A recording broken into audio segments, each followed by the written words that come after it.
Hey, so this is Elizabeth. I'm 32, an architectural photographer, and I live alone in this minimalist house I actually designed myself. It's quiet, kind of my own little world, filled with the kind of buildings I love more than, well, the family I grew up with, my career. Let's just say my family never really got it. But here's the thing, a single careless phone call completely turned everything upside down. And that's where my story really begins. Growing up in the Harrison family was complicated, to say the least. Life wasn't just life, it was this carefully choreographed performance where everyone had their role and any deviation was, well, quietly frowned upon. There were rules, unwritten but absolute. Public image was everything. Your loyalty to the family, meaning to my father George, was non-negotiable. And then, specifically for me, there was the constant expectation of gratitude. Every gesture, every gift, every little thing they did was a reminder that my life, my very existence, was a product of their generosity. And heaven forbid I ever forgot to show it. My father was imposing. George Harrison wasn't just a CEO of Harrison Investments. He was a titan in the city's financial landscape. He had this sharp charisma that made rooms fall silent when he spoke. People respected him or feared him, probably both, and he expected that same deference at home. There was no room for negotiation or even casual conversation when it came to family expectations. You didn't argue with George. You complied, you listened, and you were eternally grateful for the world he had built, for the name he carried. And honestly, I tried. I really did. But trying didn't make it easier to breathe. Then there was my mother, Emma. On the surface, she was perfection, always poised, elegant, socially adept. She chaired charity galas, sat on museum boards, and managed to make the entire family seem like a flawless brand. Her world was one of appearances, of curated smiles and social events where everything mattered but nothing felt real. She was protective, not in the nurturing way most moms are, but in a way that guarded the family's reputation with the same intensity my father guarded the firm.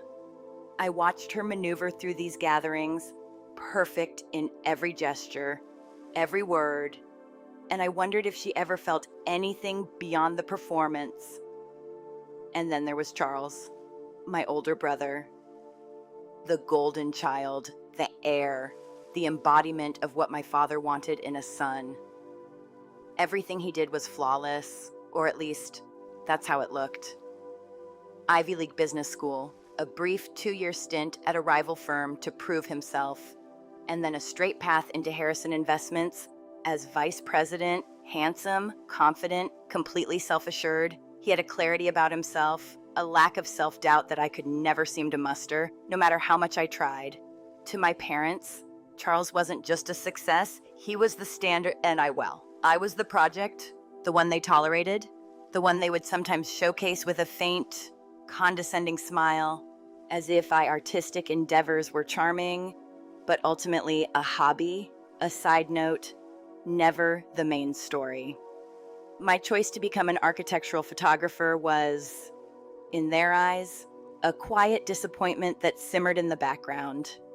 They didn't understand it, and more importantly, they didn't care to. There were no stock options, no corner office, no ladder to climb, no clear measure of success they could boast about at their country club. It was art. And in their world, art was something for the weekends, something for amusement, something that never needed to sustain a life. They tolerated it. Sure, but there was always this subtle, almost imperceptible message: your success is only interesting if it somehow reflects on us. And the contrast couldn't have been starker. Charles followed the path laid out for him, smooth, polished, approved. Me, I built my world in photographs, in shadows and lines and angles that spoke to me but to no one else. My work was a world of creativity, freedom, and exploration. And yet, every time I returned home, it was like walking into a gilded cage. Sunday dinners were mandatory, family vacations were non-negotiable, and every achievement I had outside that cage was either downplayed or used as a footnote compared to Charles's latest success. Another magazine feature. That's nice, dear. But did you hear about Charles closing a deal worth 8 figures? Isn't that amazing? And you just nod, smile, swallow the sting, and remind yourself that gratitude is your rent for living in this world. The Harrison household was governed by subtle control mechanisms. The air itself seemed to carry reminders of my obligations, the way a gift was handed to me, the timing of a check-in call. Even the smallest gesture was a whisper of expectation. It wasn't about words, it was about presence, about constant, almost imperceptible surveillance that let you know your role, be thankful, stay compliant, and never forget that your life was, at least in part, a reflection of the family's power and legacy. I tried to make excuses for it all. I told myself they loved me in their own way. I convinced myself the house wasn't a leash, it was a safety net, that the constant check-ins weren't surveillance, they were just keeping in touch. But the truth gnawed at me. Every subtle barb, every backhanded compliment, every time my accomplishments were minimized next to Charles's, was a reminder that I was less than. Not in some cosmic sense, but in their carefully measured, meticulously curated scale of success. I began to see my life through their lens, constantly measuring myself against this invisible standard, wondering if I'd ever truly measure up. If independence itself was an illusion I was fooling myself with, and yet there were small resistances. Moments that reminded me I was more than their appraisal. My best friend Martha, my constant since college, was one of those rare lights. She didn't care about my last name, didn't care about my place in the family hierarchy. She saw me, really saw me. Her loyalty was fierce and real, not tied to any legacy or expectation. When I would vent, she'd tell me bluntly, sometimes painfully, that they don't see me at all, like they only see a reflection of themselves, that my success only mattered to them if it could somehow be co-opted or credited to the Harrison name. I didn't always want to hear it, but deep down, I knew she was right. Living in that environment shaped me. It forced me to internalize my self-doubt, to constantly question my abilities, to feel both grateful and constrained simultaneously. It was a strange, suffocating mix of love and control, a world where independence was tolerated but never fully celebrated, where my achievements could be quietly praised but never allowed to eclipse the family narrative. I learned to navigate it with care, to speak when spoken to smile at the right moments, to show appreciation for their generosity while secretly nursing the frustration and quiet rebellion that built in me over the years. The weight of expectations settled on my shoulders like an invisible chain. Even when I was away, capturing the quiet dignity of historic homes or the stark beauty of facades of a new museum, I knew that the moment I returned, I'd have to resume the role I was born into.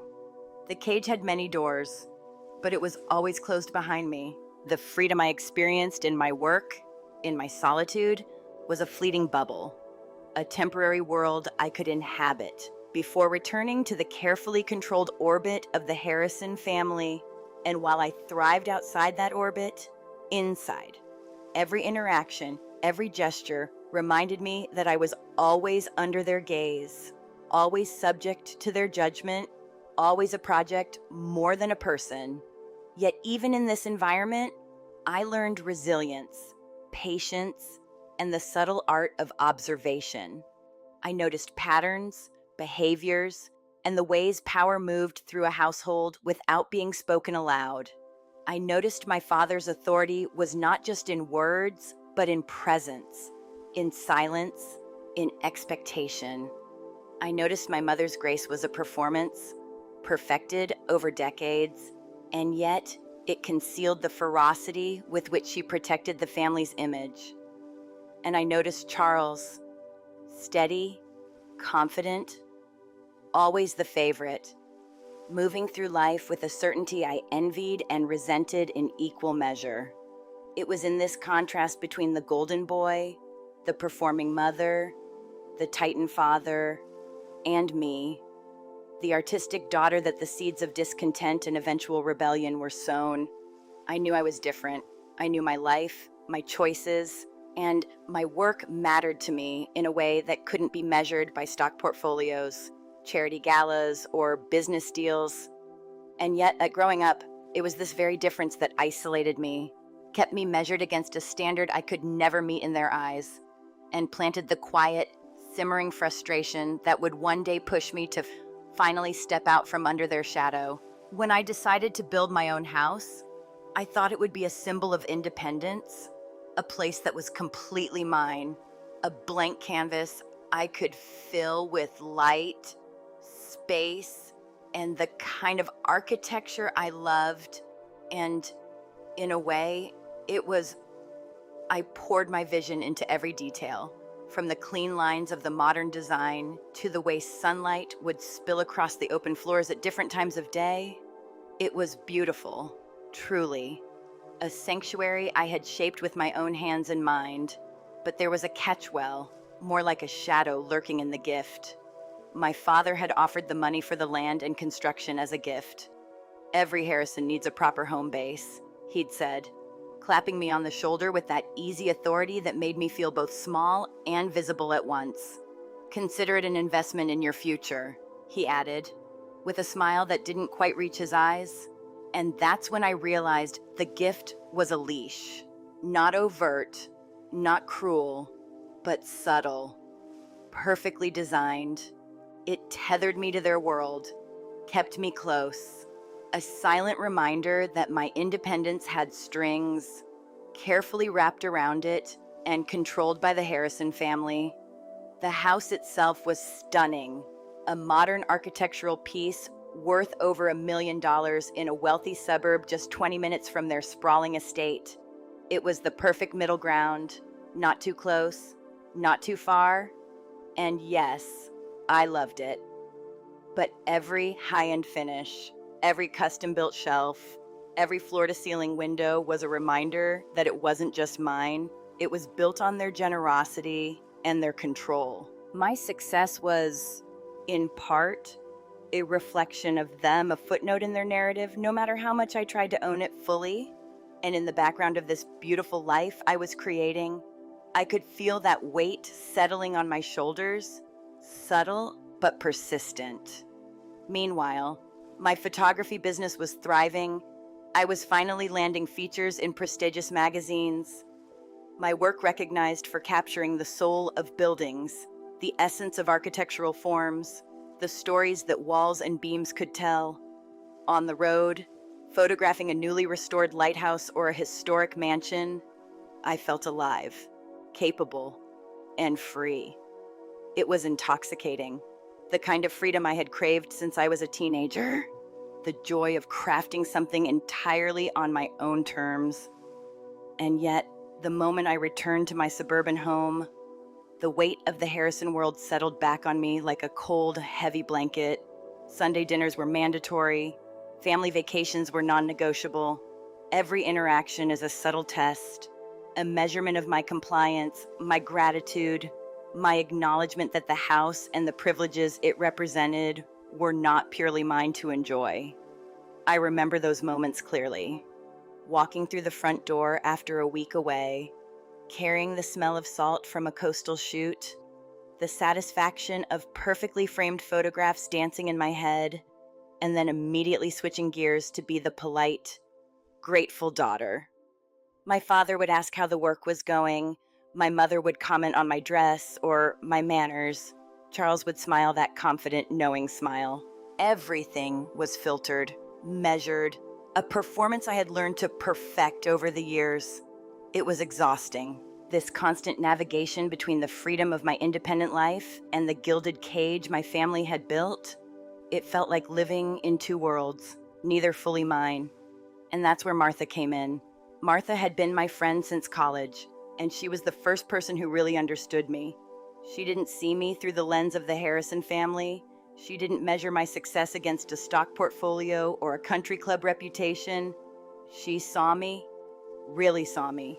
She was direct, unpretentious, fiercely loyal, and utterly reliable. If the Harrison family was a world of masks and measured gestures, Martha was a constant, grounding presence.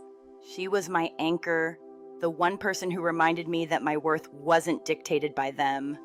And it was through her that I first began to understand the deeper mechanisms of control my family exerted. Subtle as they were, I'd meet her for coffee and vent, and she'd tell me what I needed to hear, even if it hurt. "They don't see you, Liz," she said once, slamming her hand down gently on the table for emphasis. "They see a reflection of themselves. Your success only matters to them if they can take credit for it. And right now, they're really good at taking credit." At the time, I wanted to argue, to justify, to make excuses. But I knew she was right. Every gift, every check-in call, every compliment with a hidden barb was part of a larger strategy. They were propping me up to maintain the family image while simultaneously mocking any sense of real independence I might claim. And yet, even knowing that, I felt trapped in the balance between gratitude and self-preservation. The house, the career, the independence I had carved out, it was all under their shadow. A beautiful cage I had built for myself, but couldn't fully escape. The tension wasn't always obvious, not in public or even in private. I could smile, nod, and respond politely to inquiries about my photography, showing features in magazines or accolades with a practiced casualness. But the moment my father mentioned Charles's latest deal or my mother highlighted some social triumph of the family, that bubble of personal success would deflate just a little. I'd remind myself it was the price of admission to their world, the rent I paid in smiles and polite thank yous. Gratitude was expected, and I paid it for 32 years, a silent, often invisible toll. And yet, despite the wait, there were moments of joy. Small pockets where my independence felt real. Walking through my house at night, the sunlight gone, only the soft glow of lamps illuminating my photographs. I'd feel a quiet pride. This was mine, even if it was tangled in their influence. This was my creation. And then I'd look at the photographs, the buildings that spoke of history, beauty, and resilience, and I'd remember that my world existed beyond their judgment, beyond their expectations. The push and pull between independence and family control was exhausting. Yes, but it also sharpened me, taught me the subtle ways power could operate, and the ways to hold on to yourself even in a space that felt constraining. Martha was also my reminder that it was possible to exist outside their orbit. She had a practical, grounded way of looking at the world that cut through the haze of my family's expectations. She'd challenge me, help me see the gaps in their narrative, and, most importantly, help me trust my own instincts. In her presence, I could speak freely, plan quietly, and recognize the reality of my situation without the emotional distortion my family imposed. She was more than a friend, she was a lifeline. Balancing my thriving career with the obligations of family life was like walking a tightrope. Every moment outside their influence felt liberating. Yet I knew that returning home would bring a weight I had to shoulder gracefully. I loved my photography.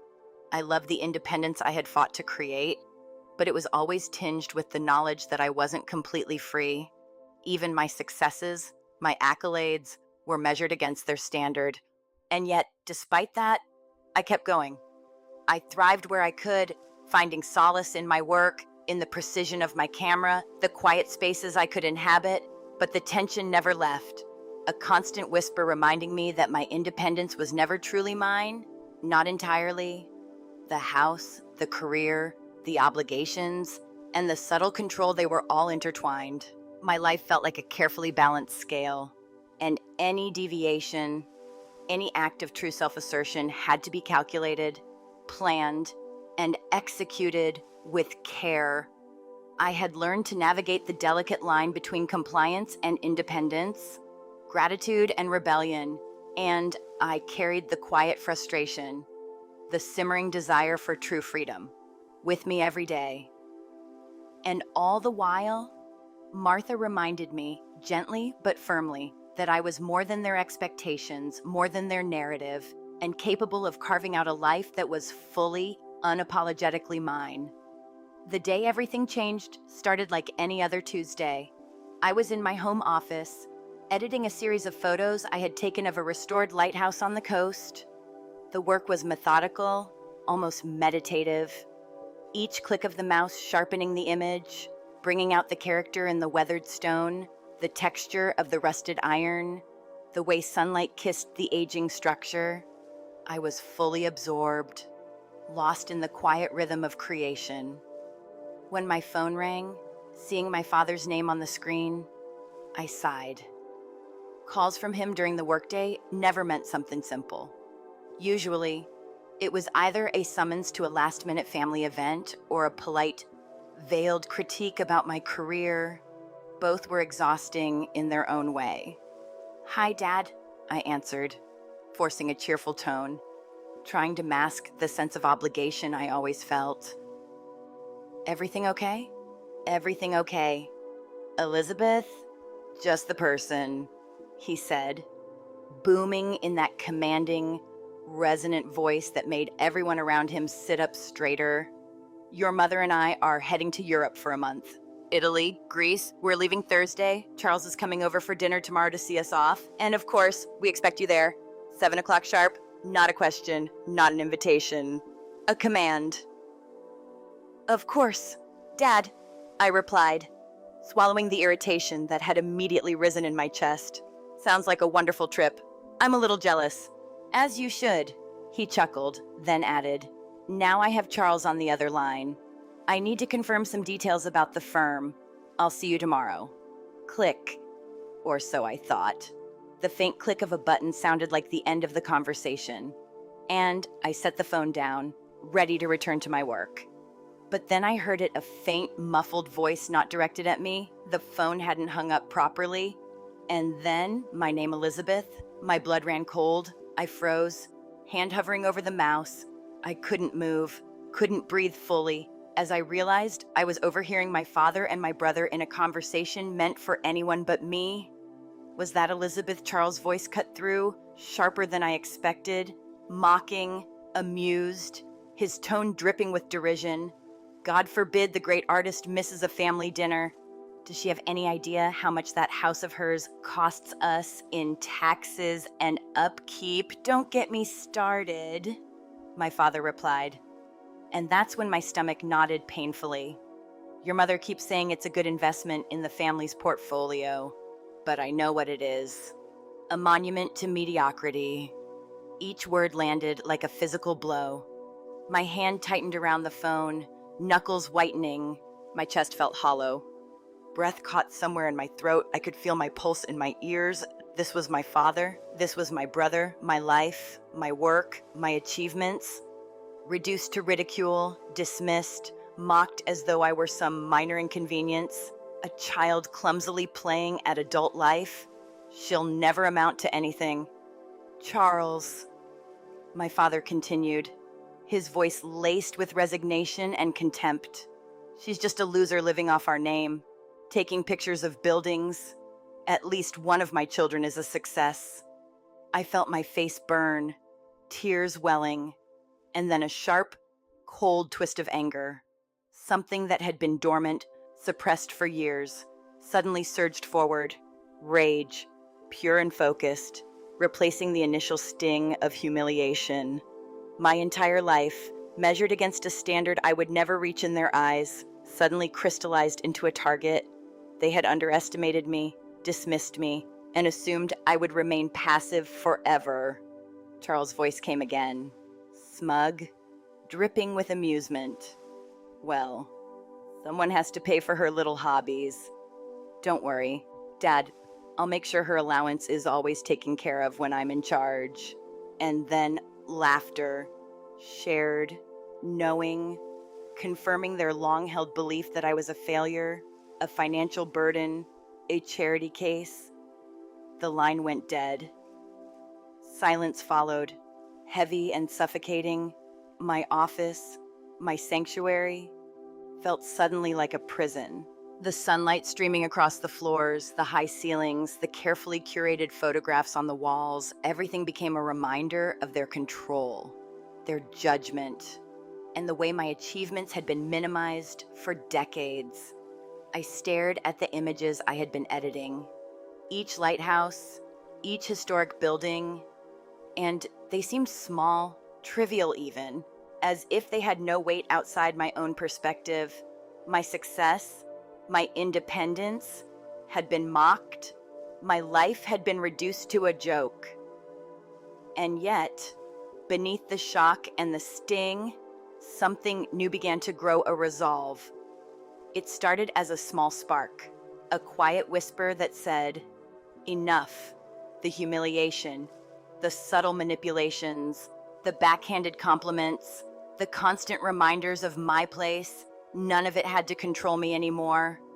They had handed me a gift. I hadn't expected a clear, unvarnished glimpse of how they truly saw me. And in that moment, I knew exactly what I had to do. I began pacing the office, the spark of anger growing, sharpening into clarity. Tears blurred my vision one moment, and the next, a cold determination settled over me.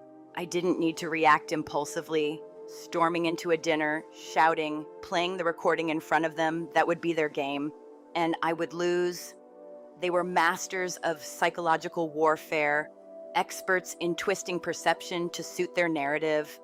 No, confrontation wasn't the answer. I needed a plan, something colder, quieter, and more permanent. Every detail of the conversation replayed in my head: the laughter, the sneers, the deliberate dismissal of my efforts. I could almost feel their voices bouncing around the room with me. And in that echo, the cage I'd been living in for 32 years revealed itself fully. The house I had built, the career I had nurtured, the life I had crafted, it was all under their shadow, tethered in ways I had only partly understood. But now, armed with this truth, I saw the cracks, the weak points, the opportunities I had ignored for too long. I walked through the house, letting the sunlight illuminate every corner, every meticulously designed room, the modern lines, the open spaces, the way light poured through the windows. All of it was mine in theory, but in practice, it had been part of their control, a showcase, a tether. And yet, in that moment, I began to see it differently. Every element of my life that they thought they owned became a tool, a means to reclaim my independence. The house wasn't just a leash, it was leverage. My photography wasn't a hobby to them, it was a liability. But to me, it was proof of my capability, my resourcefulness. The very things they had mocked could now become the foundation of my liberation. I sat down at my desk, staring at the lighthouse photos, and let the rage and clarity mingle. The humiliation, the disbelief, the sting of being called a failure, they all fed a new purpose. This wasn't just anger, it was a map, a guide to undoing the quiet oppression that had been the Harrison family's way of life for me. I didn't need to confront them directly, didn't need to fight them on their terms. I could dismantle the control they held, piece by piece, with precision, strategy, and patience. That single overheard conversation wasn't just cruel, it was empowering. By revealing their true thoughts, they had shown me exactly how to take control, how to step out from under their shadow, and how to claim my life. Hours passed, but I didn't move from that mental space. I planned in fragments, thought in steps and contingencies. The house, my career, the trust accounts, the subtle levers they used to tether me, each one became a puzzle piece, each one an opportunity. I would move strategically. I would use their arrogance, their assumption that I would always comply, against them. They had assumed I would remain passive. They were wrong. And in that realization, the spark of rage transformed fully into a driving force, a carefully focused determination. It wasn't just about proving them wrong anymore. It was about reclaiming every inch of my life, creating a future that belonged entirely to me. I allowed myself a single, deep breath and let the full weight of the emotional turning point settle. Shock had morphed into grief, grief into anger, and anger into resolve. The phone call, the laughter, the mockery, it had all served its purpose. I understood, in that raw, almost painful clarity, that my independence, my achievements, my very existence could finally be mine without their approval or interference. The house, the work, the skills, the knowledge, I would use all of it to step completely out of their orbit, to break the chains of expectation, to take control of the narrative of my own life.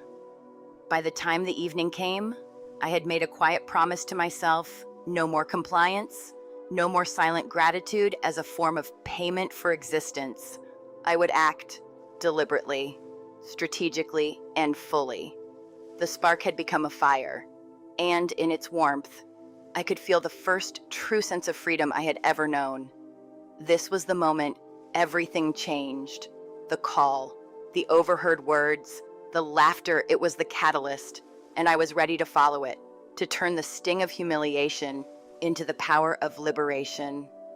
For the first time, Elizabeth, the quiet, compliant daughter, began to fade. In her place, someone sharper, more resolute, and quietly unstoppable began to emerge. The day my father's careless call reached me, my life shifted irreversibly, and I knew that nothing would ever be the same again. After that phone call, I knew I couldn't just react emotionally. I needed a plan, and the first person I called was Martha. She answered on the second ring, and I barely managed to get out the words before a choked sob escaped. "Liz, what's wrong? Where are you?" she asked. Instantly alert, sharp, protective. I could barely speak, my voice trembling. "I'm home. Can you come over? Something's happened." 20 minutes later, she was at my door, worry etched into every line of her face. I let her in and played the recording for her without a word. She listened, her expression shifting from concern to disbelief, and finally to pure, unadulterated rage on my behalf. She didn't offer platitudes or comfort. She just stared at me, eyes blazing. "Okay," she said finally, low and steady. "So, what are we going to do about these people?" The first time all day I felt anchored, grounded. For the first time, the word we actually applied to me, I wasn't entirely alone. "I want out." "Martha," I said, voice heavy but steady, "completely out. I want to disappear from their lives so thoroughly that there's nothing left for them to point to, nothing left to mock, nothing left to control." She nodded slowly, already shifting into problem-solving mode. "Disappearing is one thing. Doing it in a way that protects you and cuts every tie is another. They have financial leverage over you, starting with the house, my house, which I had designed with love, which had been my refuge, suddenly revealed itself as a vulnerability. The gift from my father, the stunning modern home I'd poured myself into, wasn't a gift at all. It was a tether." Martha pulled out her laptop and began to search the property records for the address, pulling up details I hadn't noticed before. The sound of her fingers on the keys filled the spacious living room as I held my breath. A few tense minutes passed before she looked at me, jaw tight. "See, Ted," she said grimly, "they're clever. The deed is in your name." "Yes, but your father is listed as a lien holder. He placed a private mortgage on the property for the full construction costs, secured against the house itself." My blood ran cold. A loan with invisible strings. What I had thought was mine, a symbol of my independence, was partially under his control. If I sold, he would be repaid first. If I violated any hidden terms, he could theoretically foreclose. It was a cage disguised as a gift, and I had been living in it for years without realizing it. But Martha's gaze, sharp and focused, gave me hope. There might be a way, she said, leaning forward, but it has to be fast, and it has to be quiet. They leave for Europe in 2 days.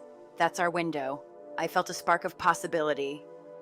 Fast, quiet, strategic. That's how we would do it. The stakes were enormous, and fear prickled along my spine. But underneath it, a growing determination took root. We started mapping out the steps methodically. First, the house. We needed it sold discreetly. Off-market, cash buyers, no public listing, nothing that could tip them off. Price slightly below market value to ensure speed. 10-day close. It would be expensive in terms of potential profit, but the price of freedom was worth it.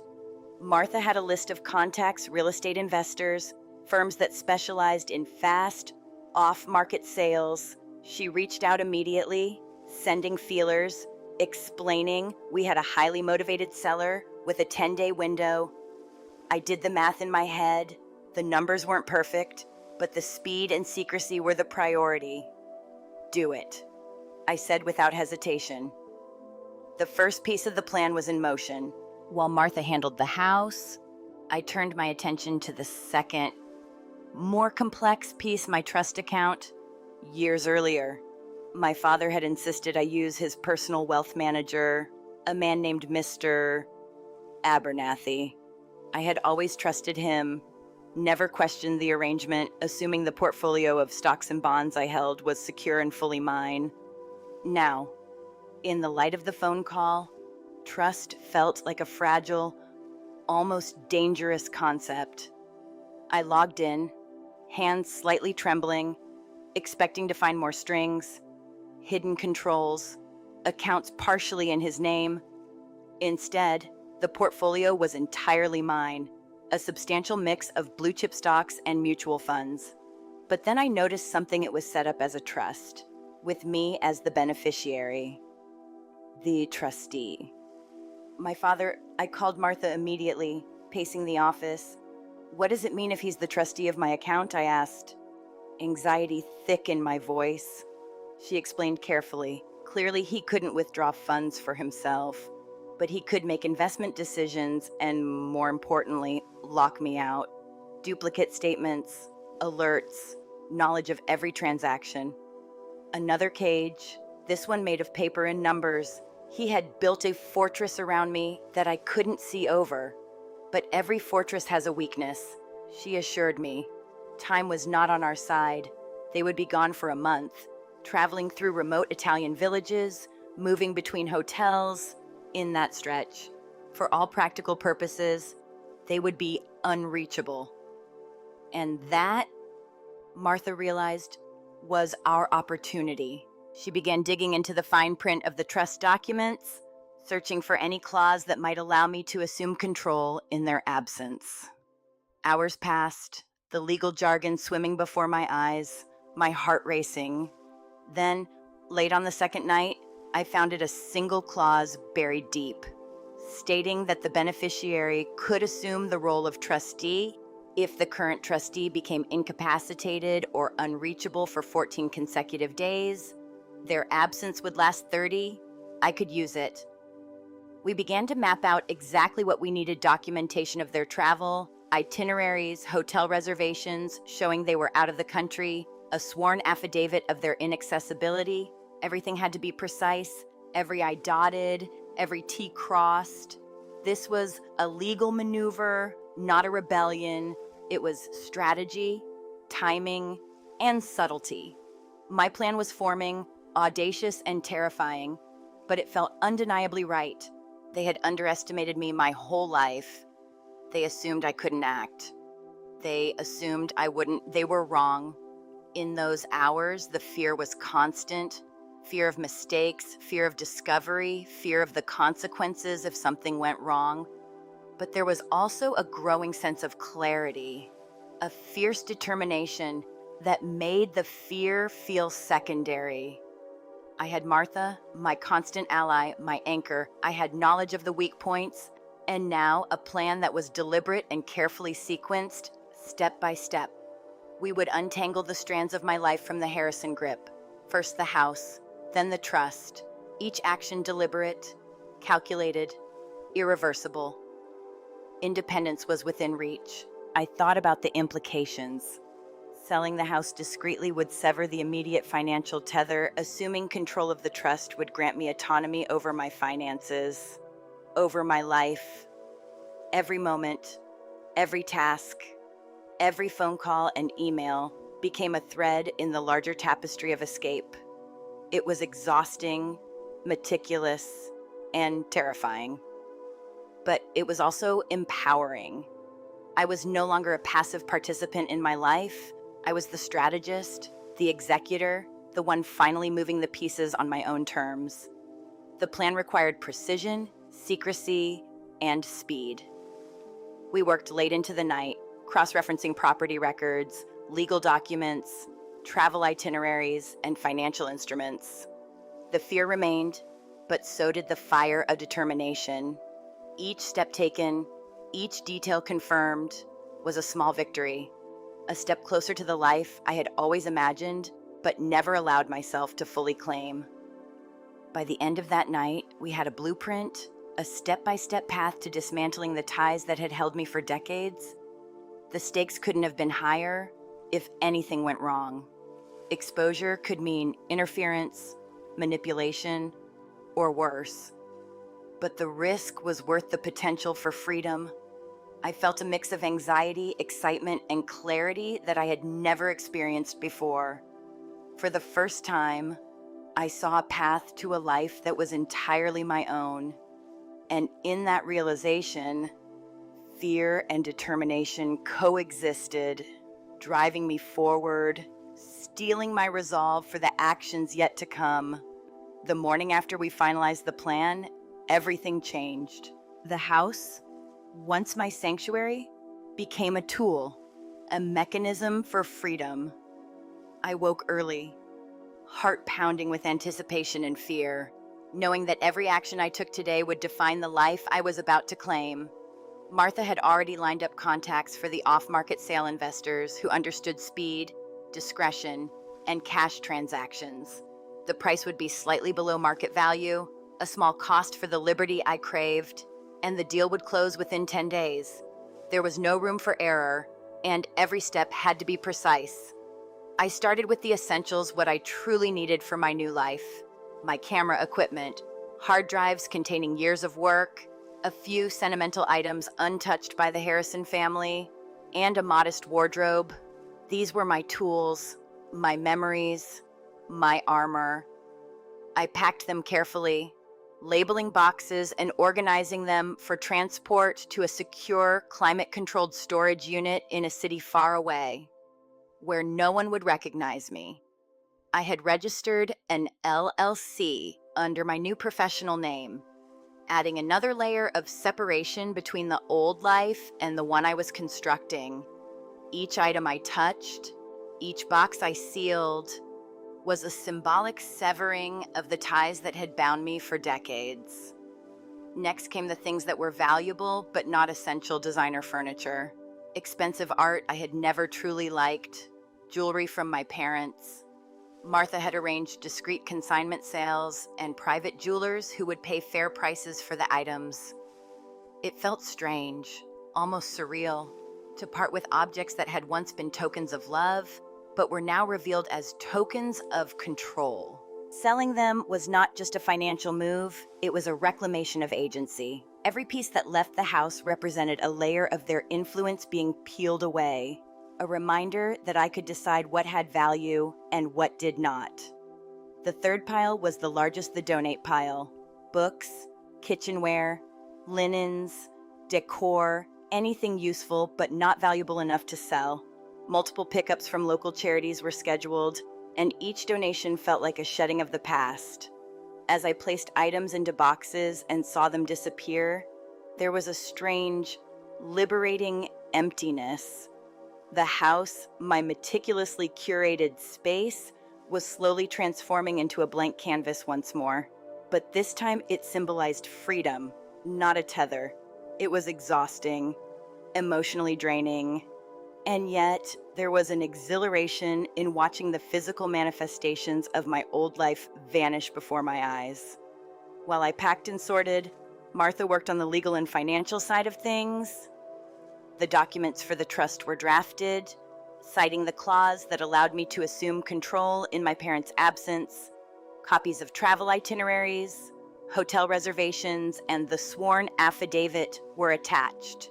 Everything meticulously organized to present an airtight case. I sent the package via certified mail, every moment filled with tension and anticipation, knowing that once it was in their hands, the clock started ticking for days. I would need to be precise, patient, and unflinching. Any mistake could unravel the entire plan. Simultaneously, I coordinated the sale of the house. Martha had found an investment firm willing to take it off market for cash. No listings, no public visibility. The lien my father held complicated things slightly, but it wasn't insurmountable. The title company would cut a check to pay off the lien directly, and the remainder would be wired to a new account in my name alone. Every step had to be calculated to avoid any trace back to my previous identity. I watched as the process unfolded with a mix of anxiety and excitement, feeling the pieces of my life shifting in real time. This was strategy, execution, and liberation all at once. Packing the rest of my life, the personal items, the sentimental mementos, was emotionally complicated. Each object carried a memory, a connection to a version of myself that had lived under the Harrison shadow. Letting go was difficult, but it also brought clarity. With every box sealed, every donation taken away, I felt the weight of their expectations lifting. My identity, once tethered to a name I had never fully chosen, was being rebuilt piece by piece. The act of dismantling the physical manifestations of their control became a ritual of self-assertion, a way of reclaiming my autonomy in tangible, irreversible ways. The hardest part, unexpectedly, was saying goodbye to Martha. She had been my anchor, my witness, and my collaborator through the planning and execution of this escape. We met one last time at our favorite cheap Thai restaurant, a world away from the fine dining galas my parents frequented. Her presence was comforting, grounding, but the thought of severing even this link to my old life was agonizing. "Are you sure about this, Liz?" she asked, her voice soft but probing. "You don't have to cut everyone out. You don't have to cut me out. I'm not cutting you out," I assured her, my eyes welling with tears I couldn't suppress. "I just need to go dark. I need time to figure out who I am without the Harrison name hanging over my head. Once I'm settled, once I'm safe, I'll reach out." Her hand squeezed mine across the table. "Just be careful," she said, her eyes serious. "Your father is a powerful man. When he finds out, he's going to be furious." I nodded, but for the first time, fear didn't dominate me. I knew what I was capable of, and I had planned for every angle. I was ready. Over the next 10 days, the process became a masterclass in controlled chaos. Movers came early to transport the keep pile to the storage unit, everything logged and labeled, sent under a new company name. Furniture, art, and jewelry were sold discreetly. Donations disappeared. Each day, the house felt less like a home and more like a vessel, a vehicle for the life I was about to fully inhabit. The emotional toll was immense, but so was the sense of empowerment. Every action was deliberate, each decision reinforcing the autonomy I had fought to achieve. Meanwhile, the trust documents were processed. Martha's careful preparation paid off. Certified mail, legal forms, sworn affidavits, and documented travel itineraries left little room for dispute. Within days, I was granted control of the trust, and the portfolio, previously under my father's oversight, became fully mine to manage. The combination of financial independence and the strategic liquidation of assets would ensure that by the time my family returned, I would be gone, untraceable, and fully in control of my life. Emotionally, the process was a mix of grief, exhilaration, and catharsis. Each object I parted with, each account I assumed control over, each legal step we executed reinforced the reality that I was no longer a Harrison in the ways that had mattered to them. The past was being dismantled meticulously, and the future was becoming something I could shape on my own terms. The careful precision of the plan mirrored the emotional precision I needed. Let go of the weight, keep what truly mattered, and build a life unencumbered by expectation, manipulation, or control. The day before departure, the house was empty but for a single sheet of expensive stationery on the marble kitchen island. I wrote 5 simple words, a message that would resonate long after I was gone. It was a declaration, an acknowledgement of the meticulous work, the courage, and the quiet fury that had driven every decision. I folded the note, left it in place, and without looking back, began the final steps of leaving. My car, packed with a single suitcase, awaited. Every brick of my life had been shifted, every layer of the old self shed. The great disappearance of Elizabeth Harrison was complete. Driving away, I felt a profound mixture of relief and grief. The house, once a leash, now symbolized freedom. The trust, once a cage, now provided security. The old identity tethered to expectation and control was gone, replaced with someone entirely my own. It was exhausting, terrifying, and exhilarating. Each mile put physical distance between the life I had been forced to perform and the life I was claiming, and with it, a sense of liberation that was impossible to quantify. The deliberate precision of every action had paid off, and for the first time in decades, I was truly free. When George, Emma, and Charles finally returned from Europe, everything seemed normal at first. Their usual chatter, the careful polishing of stories about their trip, the laughter and lightness that masked the rhythm of control they so often exercised. But then, on a whim, George asked the driver to take them past Elizabeth's house, maybe out of curiosity, maybe a flicker of control. As they turned down the familiar tree-lined street, Emma was the first to notice something strange. "That's odd," she said, squinting. "All the curtains are gone. You can see straight through the house." George leaned forward, uneasy, dismissing it at first. "Probably just having them cleaned," he muttered.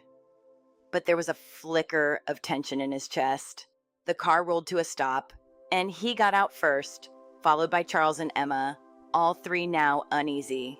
The driveway looked pristine, but there was a hollowness to the house that felt wrong. George approached the front door and tried the key, a spare he had.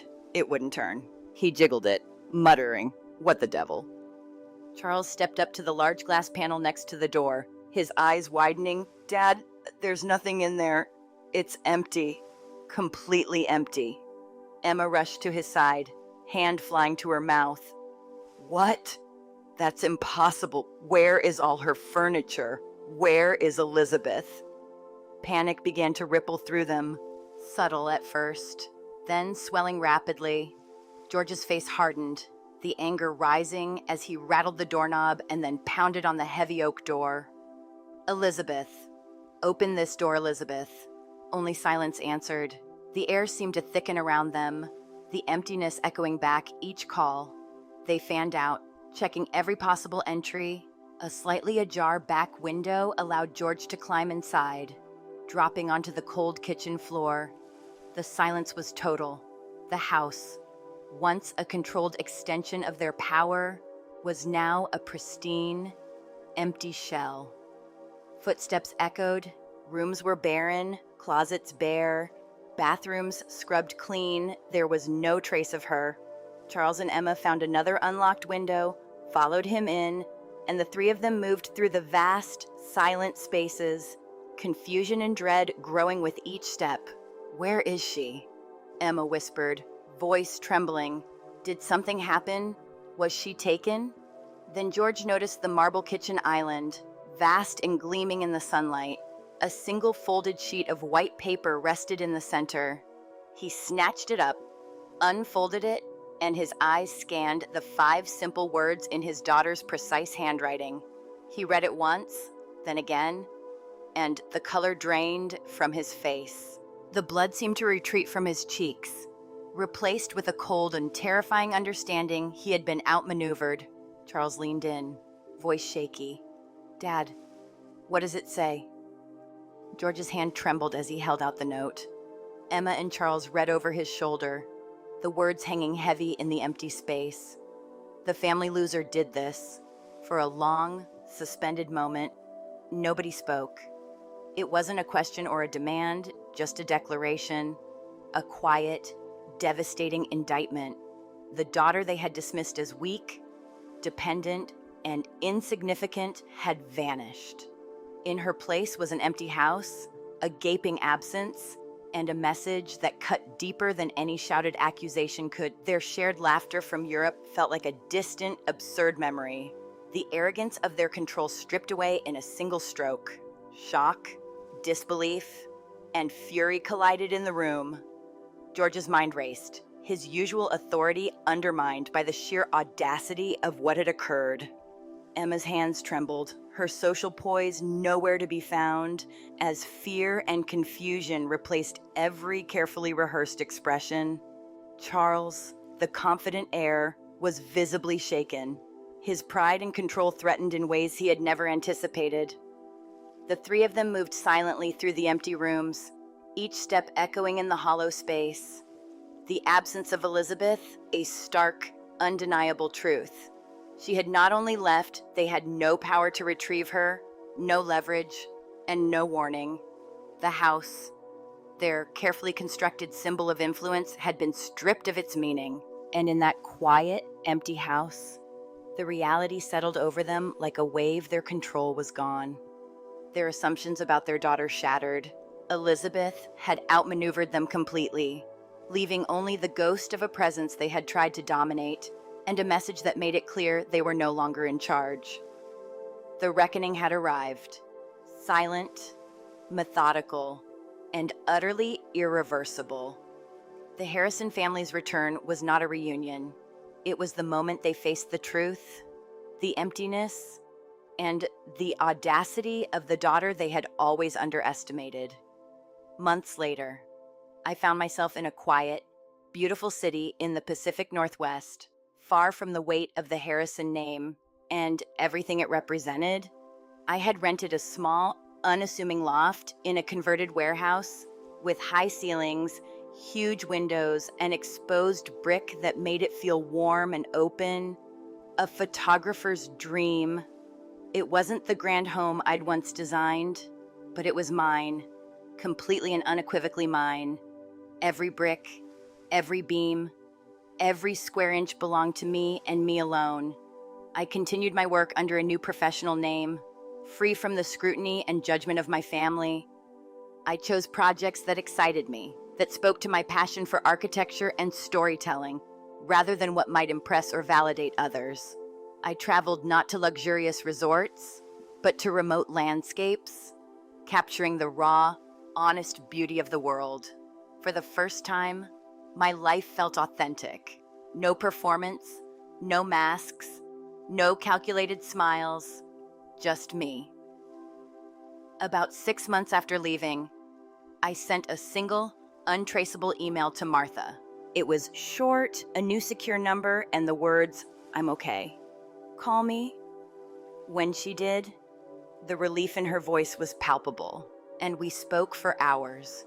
She became my anchor to the past, a trusted friend who kept me updated on the slow unraveling of the Harrison myth, though they would never find me. The private investigators, the inquiries, the strategies, they all hit dead ends. I had created a clean break, a life built on my own foundation. The money from the house sale and my trust gave me security, but I chose to live off the income from my work, to build a life of independence not tied to anyone else's expectations. Each morning, with coffee in hand, I look out at the city that doesn't know my old name. I feel pride in my work, in the life I've built, in the quiet, ordinary moments that are wholly mine. The careless phone call, the words meant to wound, had set me free, and now, my freedom, my peace, my independence. They are my true revenge and my greatest joy. I am Elizabeth, fully myself, one photograph at a time. Elizabeth's journey shows how one moment of clarity can spark a lifetime of change, from feeling trapped under her family's expectations to creating a life entirely her own. Her story is a reminder that courage, strategy, and determination can lead to real freedom. If her story inspired you, consider giving a like, sharing it with someone who might relate, or subscribing for more stories that celebrate resilience and independence. Thanks for listening, and here's to finding your own path, one step at a time.